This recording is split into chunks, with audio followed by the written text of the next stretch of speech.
गुजरात के नर्मदा जिला के डेडियापाड़ा विधायक चेतर वसावा की जमानत याचिका राजपीपला कोर्ट ने खारिज कर दी, जिसके बाद अब जमानत अर्जी के लिए उन्हें हाई कोर्ट का रुख लेना होगा। तब तक आप विधायक चेतर वसावा वडोदरा जेल में ही रहेंगे। जब तक जमानत नहीं मिलती उन्हें वडोदरा सेंट्रल जेल में रहना होगा।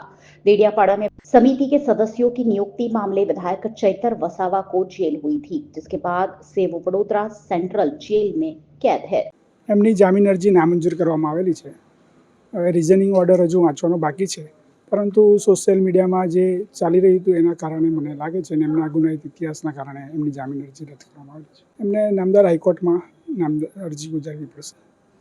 જજમેન્ટ હજુ વાંચવામાં આવેલું નહીં, બાકી વાંચીશું આજકાલે પ્રિન્ટ મેળવીને, તો આમાં કારણો મળી જશે કે શું કારણોસર રદ કરવામાં આવેલી છે। અમે કોર્ટે તો આપણી જામીન અરજી રદ કરી છે। હવે એના જે કારણો છે એ કારણો તો જજમેન્ટની કોપી આવશે ત્યાર પછી ખબર પડશે। પણ રદ થઈ છે એટલે નામદાર ગુજરાત હાઈકોર્ટમાં ગયા વગર બીજો છૂટકો નથી।